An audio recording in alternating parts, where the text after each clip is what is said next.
Nick, if you could share a little bit with us about your story and what brought you to this opportunity, that'd be incredible. Yeah, man.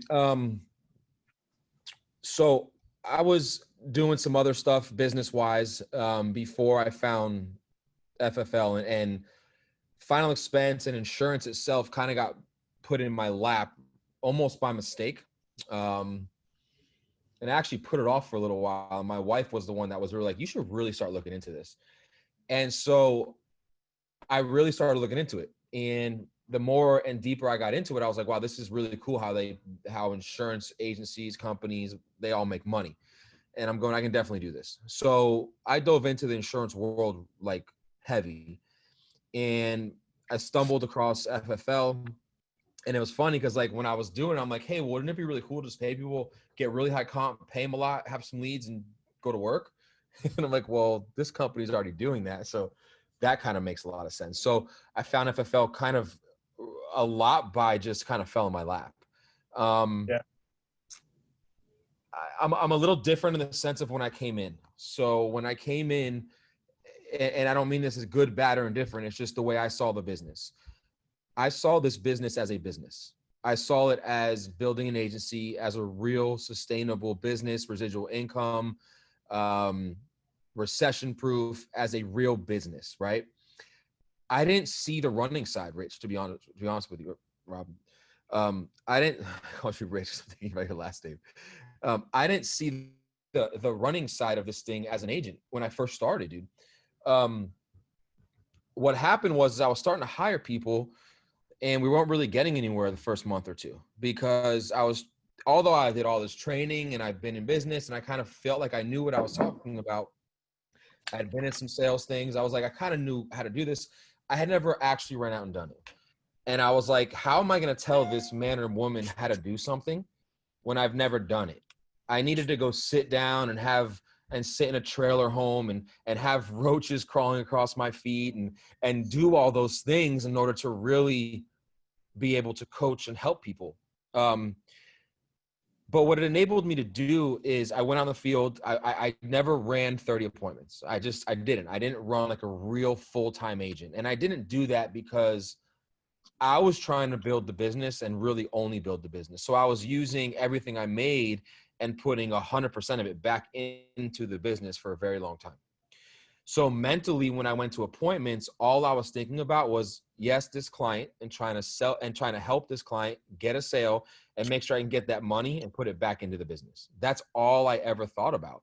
So in between appointments, at home, 8, 9, 10, 11, 12 o'clock at night, wife not happy with me because I'm on the phone still. I'm hiring. And you can ask my wife, she's pretty instrumental in this business for me. And it's like, dude, we went through some times where me being on the phone, especially the first year and a half, was like, I was never home. And even if I was home, I really wasn't home. I was on the phone. I was thinking. I was up at 3 o'clock. And I mean, I'm still up early, but like, dude, it's nonstop every day. Still to this day, it's nonstop every day. It's just different now. But when I was really trying to get it going and then really expand this thing, it's nonstop. You have to eat, sleep, and breathe this. If you really want to build it, if you want to go make 15, 20,000 a month, and run 30 business, there's nothing wrong with that. 30,000, there's nothing wrong with that, dude, at all. Unless you're Steve Giordano, because he does that in like 3 days, and there's something wrong with it. But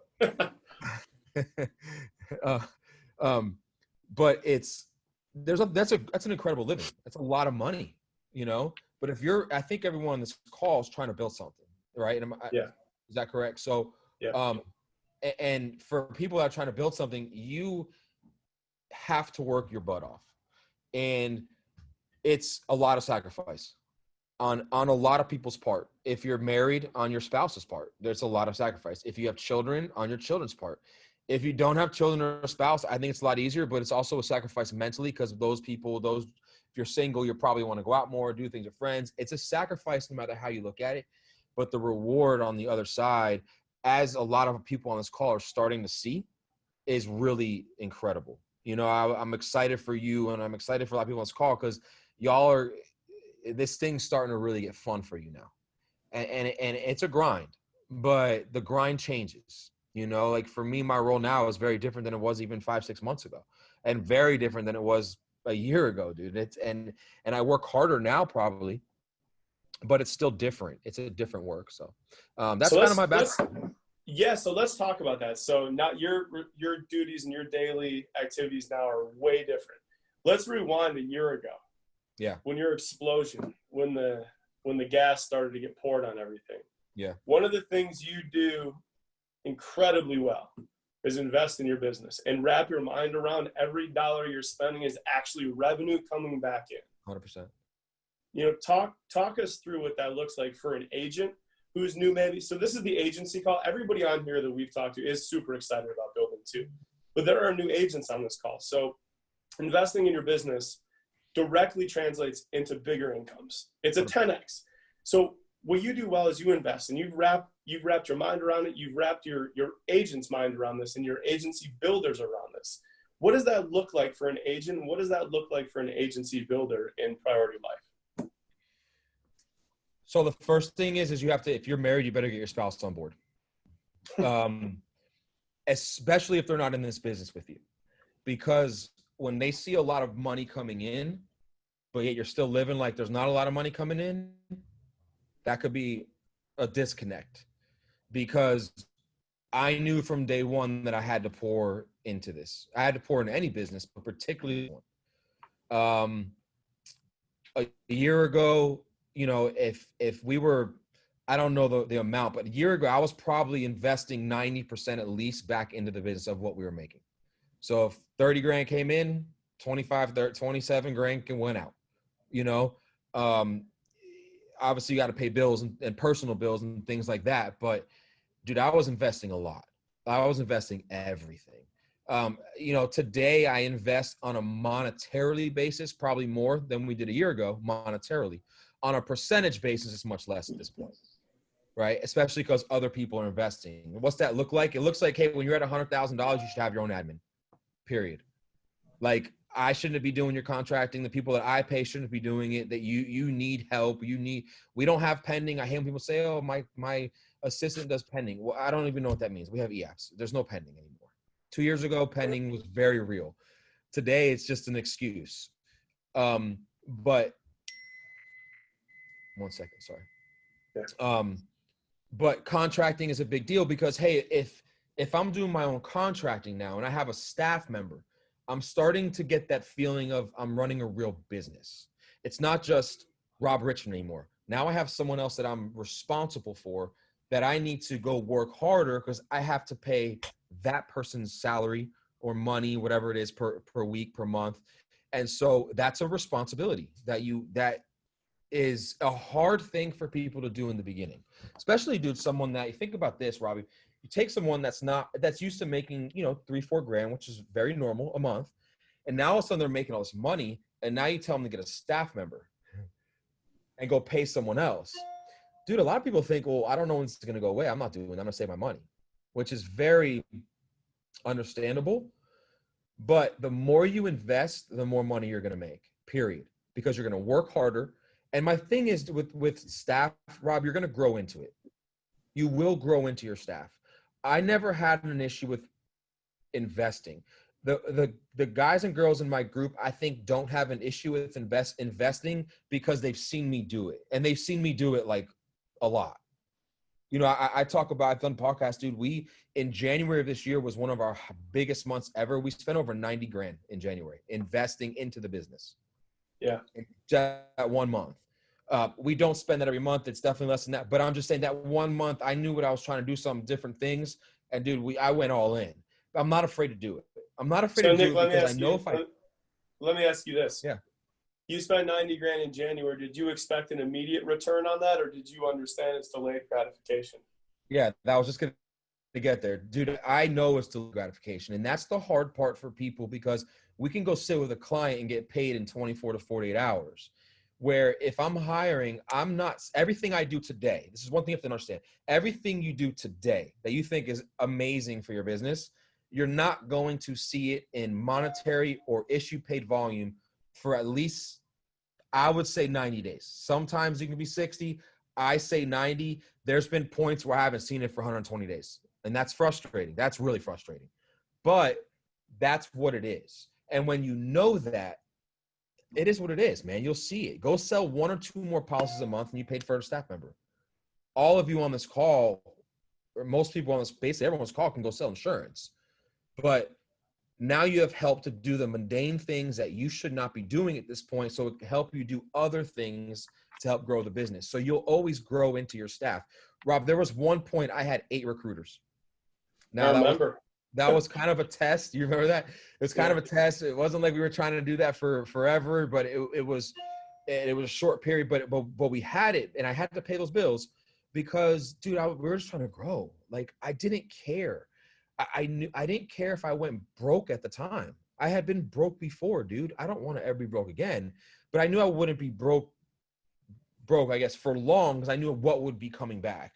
That's what's cool about this business. You can invest in this business and you know it's coming back. Where some other businesses, we don't know, dude. This one we know because there's blueprints, there's other people doing it. It's almost impossible to fail. I wanted to ask you a question about one of your agents, and I don't think you'd mind because he puts himself out there as a goofball on social media all the time. You think Blake would mind if we used him as an example? No, Blake's the best. I don't think so. Yeah, so Blake's been with you since the beginning. I remember when you guys were, when Splash and Priority, like, I didn't know what Priority was, and Splash was like a thing, and he's doing goofy marketing videos and the whole thing. Yeah. When I think of a testament to your investment in people and that you're patient and that you help people grow and develop, he's the guy I think of, because he was there, he was producing, he wasn't producing, has stuff go on, this and this, and you never give up on the guy. No. And now Blake is on fire, and they're writing $20,000-$30,000 of business a day as a team, maybe more now. Yeah. Can you talk about what that looked like with Blake? Because I think a lot of people, not even just on this call, but at FFL in general, they think everything just goes like that. It's smooth, and that leadership, doesn't necessarily have a lot to do with the development of an individual and their company growth. Can you talk about how that went with Blake and where he was and what he's doing now and how you helped him get there? Yeah, that's a great question, man. Blake's probably one of my favorite stories of my life, as in my business life, no doubt. I always loved Blake because he's such a good person. He's genuine. He just wants to win so bad.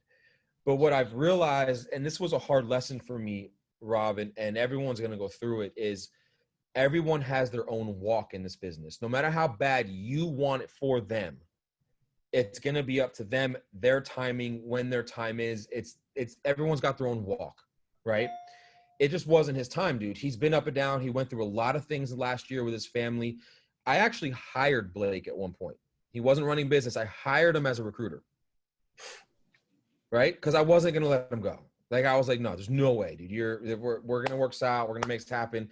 And I knew and I wanted it to be temporary. And it was only about 3 months. And then from there, he's exploded because I was able to teach him how to recruit, teach him how to talk to people better, teach him how to understand how to hire. And now he's going to go from doing $50,000, $60,000, $70,000 a month to probably doing $500,000 a month within a 4-month period, all organically. I mean, the guys they're exploding right now.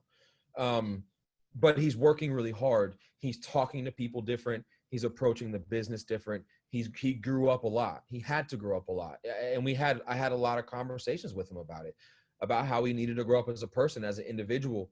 But I invest in people, and I see certain things in certain people. And there's a lot of people, dude, I can't invest in. It's just I can't do it. Whether it's me, them, I don't know. I can't do it. But when you get someone that is a team player like he is, he'll do anything for his team. For this team, he'll do anything. He'll do anything for Family First Life. He just will. When you get someone that's like that cares, that's a good human being, and literally would do anything to win, even though he's not winning it in certain moments, how do you not pour in whatever you can to him? And there's been a lot of frustrating times, a lot of frustrating moments. And I'm sure there will be more, but now they're going to be different. They're different now because he's making more money now that he's ever made. It's fun, man. And I tell everyone we work with, I go, I love all of you. We're going to get rich and then we can be friends. Right now, we got to go to work, period. I'm your boy, I'm your friend, but not right now. We need to get rich, and then we can go hang out and have some pina coladas on the island somewhere. Until then, go to work. We have to go to work. And that's how I approach it. And they respect me for that. And I respect them for that because they're all doing the same thing now. And I think that's why we've seen a lot of growth. And to be honest with you, Rob, what we're about to see in our group in the next 60, 90 days will probably double of what we have going on. So that's exciting. And it's not me, it's everyone else doing the same things and stepping up and really starting to hammer down. You got a lot of momentum. I remember in Vegas, that early meeting that you let me sit in on, and that board that you were drawing out. Yo, you're there. It's exciting to see. Yeah, we're getting there. I mean, I don't know if we're going to hit it exactly or the goal, but we're definitely getting there. It's fun to watch, dude. I'm at a point now where it's really cool, and I hope everyone can get there. It's fun to watch other people have the success they deserve, you know, and when they work hard for it. Tell me this, what advice would you give a newer agent that's something they can turn around and do differently tomorrow to make them be more successful? More successful as a manager or as an agent? Both. This was more geared toward a newer agent that's coming on. With a new guy or girl that comes on, you see the potential in them. There's just something. There's something that they need to tweak. What would you say? What's a focus that a new agent can put their mind on? Stop complicating everything and understand that this is just a numbers game. It's a numbers game in every aspect, and I think a lot of you understand that now. And if I have enough leads to dial, I'll never have to worry if Mrs. Jones tells me to go screw myself because I have a lot more leads. But if I don't have enough leads to dial, then I'm thinking about Mrs. Jones and I'm trying to get her back on the phone, or I'm really trying to sell her on appointments. I need to make money. So it's a numbers game from that side. If I have enough leads, I'll make enough dials, I'll book enough appointments. I'll never have a problem in this business. If I book 25, 30 appointments a week, I'll never have a problem. I'll make a lot of money. It's the same thing with recruiting, Rob. If you don't have enough people to talk to in a week or in a day, you're going to be struggling and fighting for the people that you do hire, even though they're never going to make it, certain people, right? And you're stuck on those people. When I understood the numbers of hiring, and I know you've heard me say this, we've talked about it, but I've been saying a lot on calls because I feel like if I can affect one other person that catches this. Dude, we did a call, and this is where everything changed recruiting for me. We did a call, and we talked about numbers and conversion numbers of people we hire versus people that get into the system and actually write business. For every 100 people that we go through contracting, we get 10 to 12, maybe 15 people to actually write business. So say 12%. I said to my staff at the time and myself and my wife, I was like, hey, how can we maybe just get that to like 20%? Well, that would be a big difference. I beat my head against the wall for months and realized, hey, dude, you can't affect the numbers. They are what they are. Same thing with running business. The numbers. So then I said, how fast can we get 100 people in the system? Is it going to take me a week, 3 weeks, 3 months? How fast can I hire 100 people? Same thing with leads. How many leads can I get? If I can get a lot, get everything you can get, because you won't have an issue. If you spend a ton of money on leads, you're going to make 10, 20 times more that a month. Someone says, oh, Steve Giordano spends 15 grand a month on leads. Okay, he writes 120 grand. Does that matter? Right? Who cares? Or, oh, I did a thing last year about top producers, and I took all the top producers in the country. Their average lead spend was just about $6 grand a month, but their average issue paid was 47,000. Who cares? They spent $6 grand. I'm not saying everyone could spend $6 grand tomorrow, but it's all relative. Same thing with hiring, Rob. If I talk to more people, I don't care about the people I put in the system I think are going to be great. They tell me they're going to be great, and they do nothing because I have a whole bunch of other people that I'm already talking to that actually are moving. And dude, that's it. When you understand that this entire business, from the running side and from the hiring side, is 100% a numbers game, and all you have to do is put the numbers in your favor, it's the most simplistic business you'll ever be in. That sure takes emotion out of it, doesn't it? Yeah, it does. 100%, dude. And that's when I stopped feeling guilty, Rob, when I understood the numbers. And then as a manager, when I understood my role, like all of you probably been in a position where you feel bad if someone doesn't make it, right? Or like if you're mentoring someone and they just aren't having the success, and you're trying so hard to get them the success and they just don't make it. We feel bad because as a human being, we want them to make it, which is completely understandable. When I realized that used to eat me up, and I was tired of feeling that way. When I realized that my job as a manager is not to give somebody everything. My job as a manager is to direct them where to find the information. And that's why I love this business, Rob, because if I'm hiring you and you fail, it's your fault, dude. It's not mine. And if you succeed, it's also your fault. It's not mine. It's you did the work. My job is to get you to the right places, the right trainings, the right information, and guide you there. And then you as an independent contractor, go get it and go. And that's all this is. Who's going to go grab it? Everyone on this call is going to grab the gold, so to speak, right? Who's going to grab it the most? That's who's going to succeed the most. That's it. It's really that simple. And I love that about this business. Because that takes the emotion out of it, takes pressure off me, and then it makes me go, let me just go find more people, because the right people are going to get it, you know? I love it, man. That's a lot. And I think that, man, if we can just take some of this and put it into action, our growth trajectory is going to continue on the same track, understanding that we got to spend some money to make money. We got to put a sacrifice in now. It's going to pay dividends. It's not tomorrow, but it absolutely is going to pay out. Same way this business is not a get rich quick, but get rich for sure business. We just got to stick to it and implement these things that Nick was generous enough to share with us on this call. And I just want to tell you, thank you so much. I appreciate your time. It is, it's valued. And anything we can do for you, Nick, we are here for you. That's it, man. Thank you so much for your time.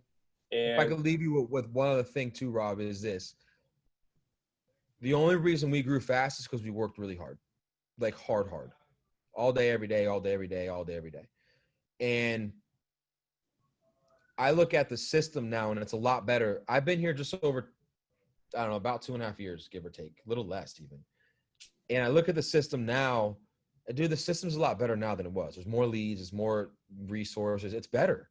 People should grow a lot faster. And they should, and so if you're on this call, wherever you are, it doesn't matter. You can get to where you want to be really quick in this business. It just takes work.